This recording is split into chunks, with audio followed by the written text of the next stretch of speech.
Hey, what's up, friends? Ray with Dock and Timber Works. So right there, when I pulled that tailstock away, that should have been my decision to stop and finish this by hand. And this whole accident that's about to proceed would have been completely avoided. All right, so unfortunately, you're going to see me get hit in the face with a bowl. And I wasn't hurt. The worst thing that was hurt was my pride. It was difficult for me to go ahead and publish this video. So I'll go ahead and talk to you guys here in a few moments.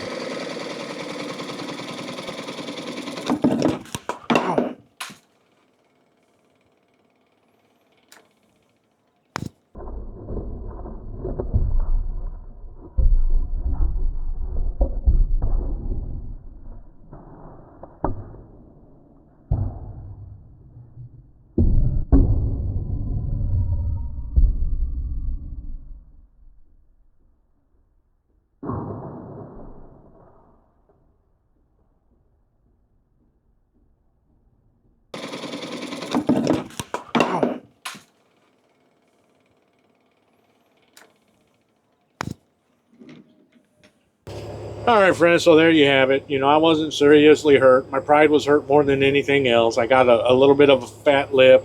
I don't have footage of me actually getting hit in the face because I only have one camera and I was focused on my work. I didn't know I was going to get hit in the face, you know. I wasn't prepared for it. So, you know, I picked up the bowl, looked it over, take the cold jaws off to further discourage myself from trying to use them again. Like I said, what happened was that's a closed form bowl, and the bumpers I have on there are dovetails, and they just worked opposite, and there was such a small point of contact that, you know, I should have never done it in the first place. I probably should have just used a jam chuck. So I won't be talking to y'all here in a minute. So if you find this useful, like it or whatever, please give me a comment, you know, down below. Let me know what you think. Like the video and subscribe to the channel. Thanks, friends. Sunday, I was turning and a bowl flew out of my cold jaws and hit me right in the mouth. So, and guess what I wasn't wearing? My face shield. No, this happened Saturday, my bad. Sunday, I started wearing my face shield. And you'll see me in some of my footage. I'm not wearing it all the time, but if I feel uncomfortable, I'll grab something and I'll grab it. And well, this time I was cocky and felt comfortable, and it bit me, you know. It hit me right here. No damage. I was turning slow because I was in the cold jaws. I was turning at 600 RPMs. You guys are going to see the footage right here in a second. But yeah, I don't want to take away from the face shield. It wouldn't have saved me none. But if I was turning faster, it would have saved me a lot of damage and pain. Like I said, if you know, I was turning at 600 RPMs and it did nothing but hurt my pride. Now, if I was turning at like 2000 RPMs, it probably would have been a lot of damage. I've seen a lot of footage out there right now, or not footage, but pictures on Facebook of guys that have gotten broken noses, black eyes, fractured orbital cavities on their eyes, actual skull fractures from getting hit in their face with their bowls. So we're all responsible for our own personal safety as woodworkers. It's a dangerous hobby. You know, if we do what we're supposed to do and take it seriously and plan things out, then hopefully you never, this is not the first line of defense, okay? This is the last line of defense. Or actually, okay, luck is the last line of defense. Your PPE, your proper protective equipment is second to the last line of defense, okay? Before that, being out of the line of fire would be another step. Proper planning, using your tools properly, you know, just proper decision making. That is all ahead of relying on PPE. This isn't magical. It's not going to, this is the last resort. You know, it's great, it works, and you need something like this. You need something good. You can't have the $5 Harbor Freight cheapo. You need something that's ANSI rated, okay? Or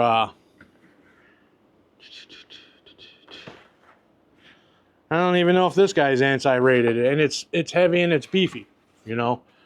But you want something with a solid, rigid rim that's going to help with impact. All right. So what happened was I made a calabash bowl, or what I think is a calabash. I'm not sure, but the rim was tapered inwards. Okay.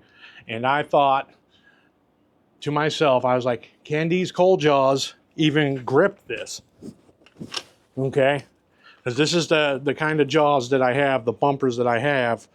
And so with that rim going inwards, it was only grabbing on the most extreme little bit up here. It wasn't working like a proper dovetail. Okay. And it worked fine while I had the tailstock in place. Okay. The second I took the tailstock out and put the tool to it, it popped out and hit me in the face. So